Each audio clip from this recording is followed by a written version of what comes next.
E aí galera, bem-vindos à nossa terceira aula de Dicas para o Enem aqui do Vetor. Já fizemos uma aula sobre interpretação de texto, uma sobre literatura. Hoje a gente vai falar um pouquinho sobre gramática e teoria da comunicação.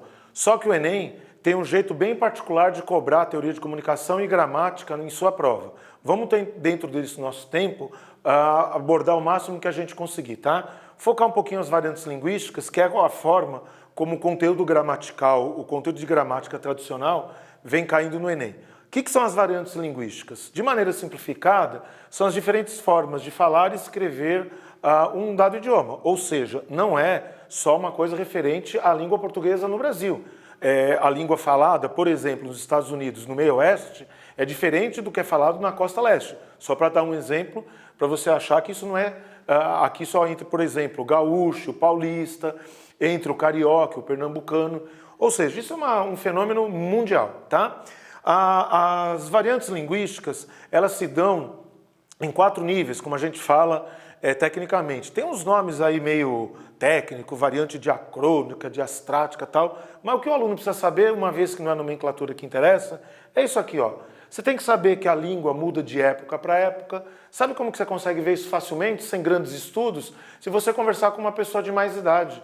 Você vai perceber que ela tem algumas palavrinhas, o léxico dela, que você não entende.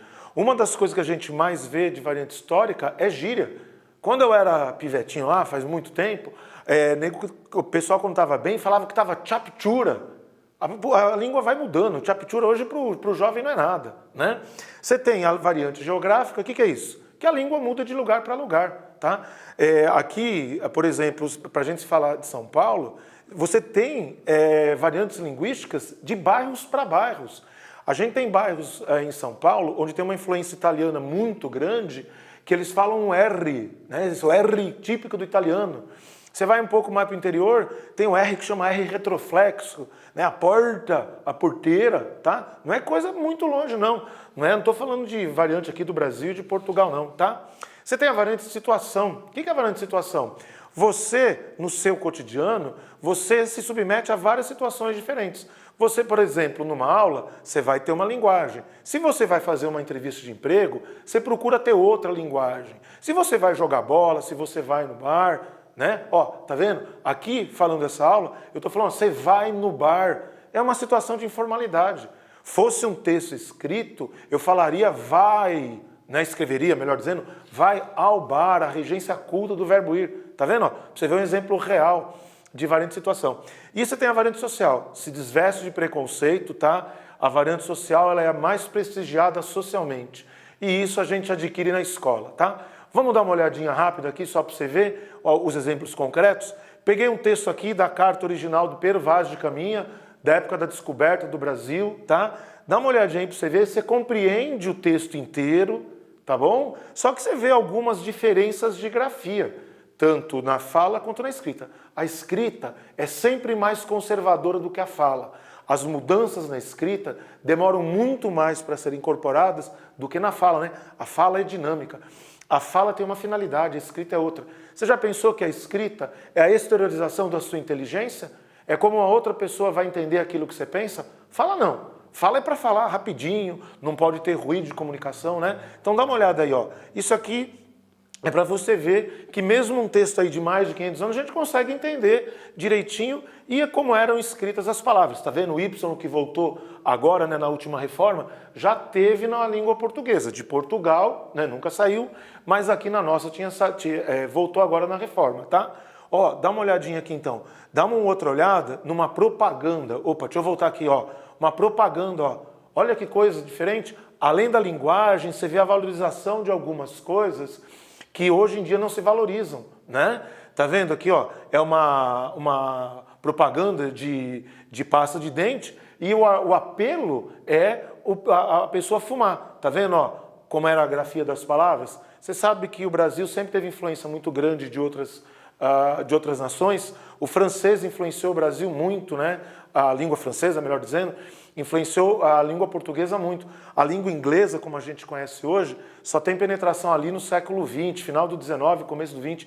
Antigamente era muito francês, tá? Então lá, a língua varia de época para época. A língua varia de região para região. Peguei um texto aqui para você ver, um texto legal, um texto curioso, um texto que chama Causo Mineiro. Você está vendo que a escrita é como a pessoa fala. Isso aí você tem que ter o tom do mineiro, né? Sá passado era 7 de setembro, estava eu na cozinha. Mineiro costuma falar com a boca pouco aberta, né? Não vem preconceito nisso não, tá? É a forma como fala mesmo, né? Cada região tem a sua forma de falar, não existe uma forma melhor do que a outra, hein? Se desveste preconceito. O pessoal tem muita vergonha do sotaque, porque vai reconhecer que é de uma região menos privilegiada, menos rica. Rapaz, não tem forma correta de pronúncia, legal? Tá aqui, ó, uma variante geográfica. Ó, uma foto de um botequinho, de uma bodega, vendendo algumas coisas, ó, pão moado. Pão moado é pão molhado. As pessoas com menor grau de instrução têm diferença de pronunciar o dígrafo, né? Nomezinho chato. É aquele LH, né? Aquilo chama dígrafo. Pão talhado breado. Se você não fizer parte desse contexto, você nem consegue entender direito o que está sendo vendido. Óbvio que tem algumas coisas aqui em tom de brincadeira, né? Dedo de prosa boa não paga. Enfim, você percebe que existe aqui uma exploração das variantes linguísticas para tornar um cardápio tradicional em algo mais humorístico para as pessoas. Tá ali a variante de situação que eu estava te falando, tá? Peguei um texto da época que eu fazia faculdade, tá? Peguei um texto de uma sentença de um juiz, variante formal é o mesmo falante, compromisso com a sofisticação. O mesmo falante em variante informal, descompromisso com a sofisticação. Não confunda formalidade com informalidade com certo e errado. Isso é outra coisa.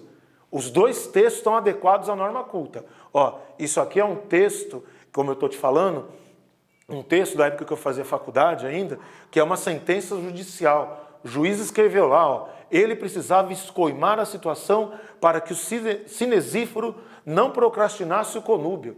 Você imagina isso aqui sendo dito numa roda de bar por esse mesmo juiz. Todo mundo vai ficar de canto, vai ficar sozinho o cara lá.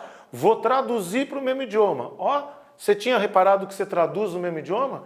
Isso é tradução intralinguística. Olha as palavras. Eu acho que essas são as palavras que não fazem parte do repertório corrente, é um jargão técnico do direito. A tradução é essa aqui, ó. Está traduzido, ó. Olha o que o cara precisava fazer. Ele precisava corrigir a situação, ele lá era o marido, tá? Para que o motorista não adiasse o casamento. O cara tinha engravidado a mulher lá, uma história meio complicada, enfim, melhor não meter a mão nesse troço aí. Mas saiu essa sentença judicial aí, ó, tá? O mesmo falante. Então, por exemplo, o juiz lá na sentença de direito, pá, falou isso aqui. Em casa ele vai comentar com a mulher, vai comentar com os filhos na mesa de jantar, tá vendo? Ó, tudo de acordo com a norma culta, tá? Mas é uma situação de informalidade. Legal? Bom, pessoal, para fechar nosso papo, nós vamos falar da variante social. Toma muito cuidado, que aqui é normal as pessoas terem preconceito, tá? Porque mexe com classe social. Dá uma olhadinha que tem a variante culta e popular. Uma tem maior prestígio social, outra tem menor prestígio social. Modernamente, a gente fala em adequado ao padrão culto e inadequado ao padrão culto. Antigamente, se falava certo ou errado, tá? Hoje em dia, isso é uma visão preconceituosa.